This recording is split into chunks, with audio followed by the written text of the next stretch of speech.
بسم اللہ الرحمن الرحیم۔ محترم ناظرین، السلام علیکم۔ ایک یہودی کو رسول خدا صلی اللہ علیہ وآلہ وسلم سے چند دینار قرض واپس لینا تھا۔ ایک دن آپ راستے میں جا رہے تھے کہ وہ یہودی آپ کے پاس آیا اور اس نے کہا، جب تک آپ میرا قرض ادا نہیں کریں گے اس وقت تک میں آپ کو یہاں سے نہیں جانے دوں گا۔ نبی اکرم صلی اللہ علیہ وآلہ وسلم نے فرمایا، اس وقت ادائیگی کے لیے میرے پاس کچھ بھی نہیں ہے۔ یہودی نے کہا، جب تک آپ میرا قرض واپس نہیں دیں گے میں بھی آپ کو یہاں سے جانے نہیں دوں گا۔ آپ نے فرمایا، اگر یہ بات ہے تو میں تیرے ساتھ یہیں بیٹھ جاتا ہوں۔ یہ کہہ کر آپ اس کے ساتھ بیٹھ گئے۔ جیسے جیسے وقت گزرتا گیا آپ کے صحابہ وہاں جمع ہوتے گئے۔ جب انہوں نے یہودی کی یہ جسارت دیکھی تو انہوں نے اس کو سزا دینے کا ارادہ کیا۔ آپ نے انہیں ہر طرح کی تادیبی کارروائی سے روک دیا اور فرمایا کہ تم دور چلے جاؤ۔ حکم رسول کے تحت صحابہ دور چلے گئے۔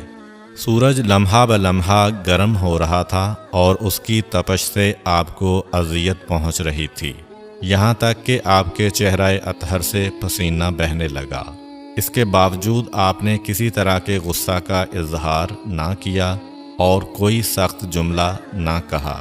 آپ سارا دن وہیں بیٹھے رہے اور ظہر، عصر اور مغرب و عشاء کی نمازیں وہیں پڑھیں۔ پھر رات چھا گئی۔ آپ نے رات بھی وہیں بسر کی اور فجر کی نماز بھی وہیں پڑھی۔ صحابہ یہودی کو ڈرانے دھمکانے لگے۔ آپ نے فرمایا، تم اس سے یہ کیسا سلوک کر رہے ہو؟ صحابہ نے کہا، یا رسول اللہ، اس کی یہ جرت کہ آپ کو یرغمال بنا کر اپنے پاس بٹھا لے۔ حضرت صلی اللہ علیہ وآلہ وسلم نے فرمایا، اللہ نے مجھے اس لیے نہیں بھیجا کہ میں کسی ہم پیمان یا کسی اور پر ظلم کروں۔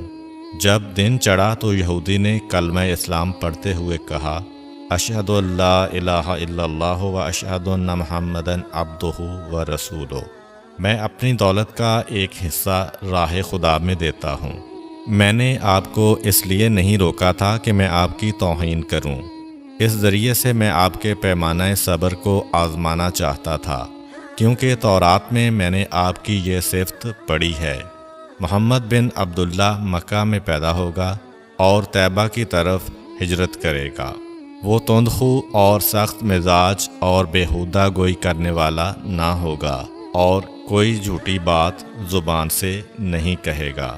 اس طرح سے میں نے آپ کو یہاں رکھ کر اس بات کی تصدیق کی ہے کہ تورات نے بالکل سچ کہا تھا۔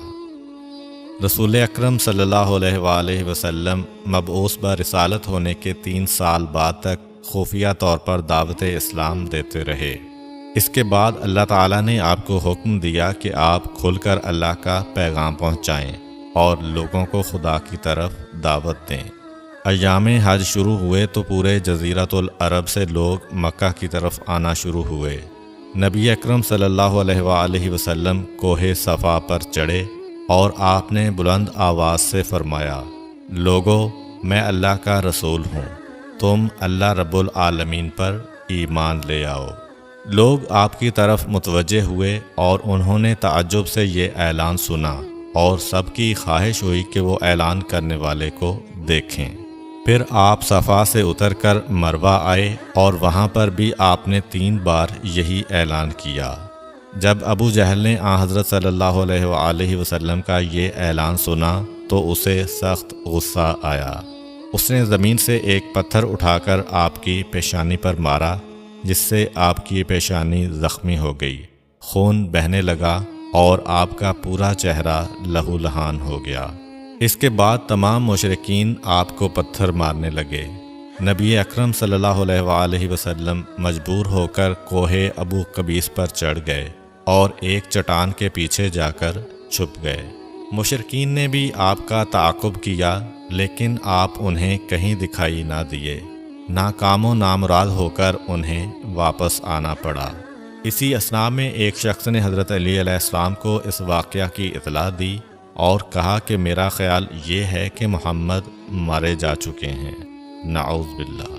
یہ سن کر حضرت علی علیہ السلام کو شدید دکھ ہوا اور آپ ام المومنین حضرت خدیجۃ الکبریٰ سلام اللہ علیہا کے پاس آئے اور ان سے کہا، میں نے سنا ہے کہ مشرکین نے رسول خدا صلی اللہ علیہ وآلہ وسلم پر سنگ باری کی ہے، اور بعض لوگوں کا یہ گمان ہے کہ نبی اکرم شہید ہو گئے ہیں۔ آپ روٹی پانی اٹھائیں اور میرے ساتھ انہیں تلاش کرنے کے لیے چلیں، ممکن ہے ہمیں ان کا کہیں نشان مل جائے۔ آپ وادی پر نظر رکھیں اور میں پہاڑ کے دامن میں آپ صلی اللہ علیہ وآلہ وسلم کو تلاش کرتا ہوں۔ آپ روتے ہوئے آگے بڑھے اور آپ کہہ رہے تھے، یا رسول اللہ، ہمیں جواب دیں، آپ کہاں ہیں؟ میری روح آپ پر قربان، آپ کس وادی میں بھوکے پیاسے ہیں؟ آپ نے مجھے اپنے ساتھ کیوں نہ لیا تھا؟ حضرت خدیجہ رو رو کر فریاد کر رہی تھیں، کوئی ہے جو نبی مصطفیٰ کی مجھے خبر دے؟ کیا کسی نے انہیں دیکھا ہے جو مجھے ان کے متعلق بتلائے؟ اس وقت جبریل امین علیہ السلام رسول خدا صلی اللہ علیہ وآلہ وسلم پر نازل ہوئے۔ ان کے پیچھے ملائکہ کی بہت سی صفیں تھیں۔ انہوں نے حضرت صلی اللہ علیہ وآلہ وسلم سے کہا، خداوند جبار نے ہمیں آپ کے فرمان کی تعمیل کے لیے بھیجا ہے۔ اگر آپ چاہیں تو ہم اس قوم کو تباہ کر دیں گے اور ان کا دنیا میں کہیں نام و نشان تک دکھائی نہ دے گا۔ رحمت للعالمین نے فرمایا، میں نبی رحمت بنا کر بھیجا گیا ہوں، میں عذاب و انتقام کا حامی نہیں ہوں۔ پروردگار میری قوم کو معاف کر دے، وہ مجھے جانتے نہیں ہیں۔ جبریل امین علیہ السلام نے حضرت صلی اللہ علیہ وآلہ وسلم سے کہا، خدیجہ سلام اللہ علیہا آپ کو تلاش کر رہی ہیں۔ خدیجہ کے رونے نے آسمان کے فرشتوں کو رلا دیا ہے۔ آپ انہیں جواب دیں، خدا کی طرف سے اور ہماری طرف سے انہیں سلام پہنچائیں اور انہیں جنت کی بشارت دیں۔ نبی اکرم صلی اللہ علیہ وآلہ وسلم نے خدیجہ و علی کو صدا دی اور انہیں اپنے پاس بلایا۔ دونوں شخصیات آپ کی خدمت میں حاضر ہوئیں۔ انہوں نے آپ کی پیشانی پر پٹی باندھی اور گھر لے آئے۔ جب مشرکین کو معلوم ہوا کہ نبی اکرم صلی اللہ علیہ وآلہ وسلم اپنے گھر آ چکے ہیں تو انہوں نے گھر کا محاصرہ کر لیا اور سنگ باری شروع کر دی۔ حضرت علی علیہ السلام اور حضرت خدیجہ سلام اللہ علیہا آپ کا دفاع کرنے لگے۔ جب سنگ باری میں معمولی سا وقفہ ہوا تو حضرت خدیجہ گھر سے نکلیں اور انہوں نے چیخ کر کہا، فرزندان قریش، کیا تم سے حیا رخصت ہو گئی ہے؟ تم اپنے قبیلہ کی معزز اور محترم خاتون کے گھر پر سنگ باری کرنے لگے ہو۔ اگر تمہیں خدا کا خوف نہیں ہے تو دوسرے لوگوں کو اپنے اوپر ہنسنے کا موقع نہ دو اور اپنے لیے ہمیشہ کی ذلت و بدنامی تو نہ خریدو۔ جب مشرکین نے حضرت خدیجہ سلام اللہ علیہ کی گفتگو سنی تو ندامت کے مارے ان کے سر جھک گئے اور وہ شرمندہ ہو کر اپنے گھروں کو چلے گئے۔ نبی اکرم صلی اللہ علیہ وآلہ وسلم نے دعوت اسلام کا آغاز ان روح فرسا واقعات کے ساتھ کیا تھا۔ آپ پر کروڑوں سلام ہوں۔ آپ نے لوگوں کو گمراہی و ضلالت سے بچانے کے لیے قدم قدم پر تکالیف اٹھائیں اور صدمے برداشت کیے۔ امید کرتا ہوں کہ آپ کو آج کی ویڈیو اچھی لگی ہوگی۔ اگر آپ کو ہماری ویڈیو اچھی لگی ہے تو ویڈیو کو لائک کریں اور مزید اس طرح کی ویڈیوز دیکھنے کے لیے ہمارا چینل سبسکرائب کر لیں۔ ملتے ہیں نیکسٹ ویڈیو میں، اجازت دیجیے، اللہ حافظ۔